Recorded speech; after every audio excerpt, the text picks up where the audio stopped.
do you remember this moment in May of 2021? What's going to be different about Florida's election in 2022? What are you about to sign? So right now I have what we think is the strongest election integrity measures in the country. I'm actually going to sign it right here. It's going to take effect. So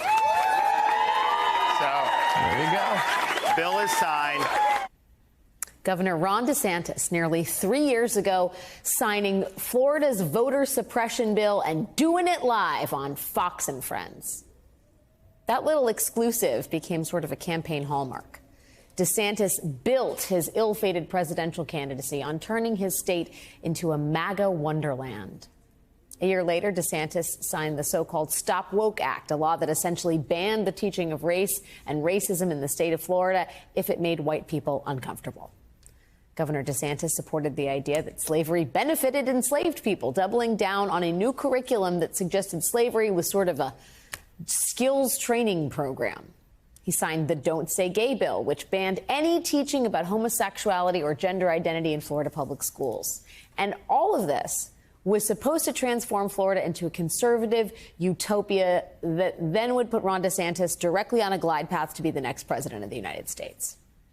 All of it was put on display for the entire country. It was highlighted in speeches and even broadcast live on Fox News, all of it, except for one thing.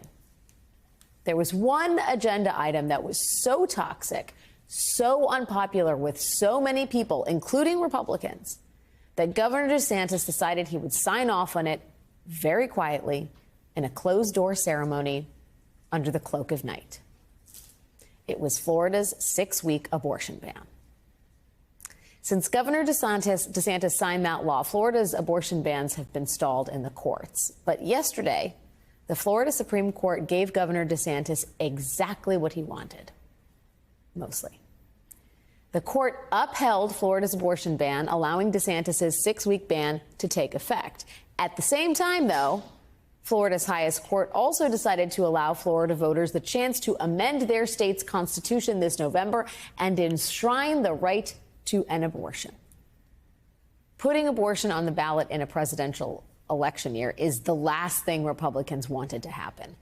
The last time abortion rights were on the ballot in Florida during a presidential election was the year 2012. That year, voters soundly rejected new abortion restrictions by a 10-point margin. And that, in turn, almost certainly helped President Barack Obama narrowly carry the state over Republican Mitt Romney. That marks the last time a Democratic presidential candidate won Florida. Yesterday, NBC News was first to report on a new memo from President Biden's campaign outlining how it believes Democrats might win back that state this November. Today, a group of House Democrats traveled to Florida for a field hearing about the state's restrictive abortion bans.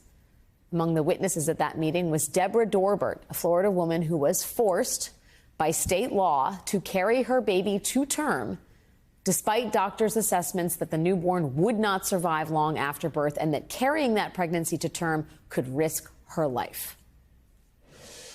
And Florida law forced you to carry the baby until 37 weeks with no amniotic fluid and a certainty that he would not survive. Yeah. Yes. The next few months were the toughest times of my life as I continued to grow and experience horrible pain from the baby pushing up on different body parts. I struggled with my mental health, experienced depression, and anxiety. Deborah Dorbert joins the chorus of women speaking out in states across this country about the absolutely appalling and dehumanizing experiences they have had to have while trying to end pregnancies in states with new abortion bans on their books. And those stories have reshaped traditional battle lines. In California and Vermont, it's one thing, but in red states like Kansas and Montana and Kentucky and Ohio, in bellwether states like Michigan and Virginia and Wisconsin, literally everywhere abortion rights have been on the ballot or been a central issue in the election, the side favoring access to abortion has won. Because the war on women's bodies is a very real menace here. Republicans have already banned abortion in 21 states. And that is something that Joe Biden and the Democrats are going to speak about unceasingly until Election Day. It is an issue that has the potential to change political reality. The Biden campaign is already running this ad as part of a $30 million ad buy across 7 swing states. Because for 54 years, they were trying to get Roe v. Wade terminated, and I did it, and I'm proud to have done it. In 2016, Donald Trump ran to overturn Roe v. Wade. Now, in 2024, he's running to pass a national ban on a woman's right to choose. I'm running to make Roe v. Wade the law of the land again, so women have a federal guarantee to the right to choose. Donald Trump doesn't trust women. I do. I'm Joe Biden, and I approve this message. Today, Donald Trump told NBC News that his campaign plans to make a statement about abortion next week. We will see what that statement says, if it even happens, if it is even a statement. Hey everyone, MSNBC has a new and improved app. You'll get real-time alerts and analysis, live blogs, in-depth essays, video highlights, and the best 2024 election coverage. Download the new MSNBC app. Here's how to do it. You tap on the App Store on your phone. You hit search on the bottom right corner. You type in MSNBC. You click on the MSNBC app. You click on Get or the cloud icon and enjoy it.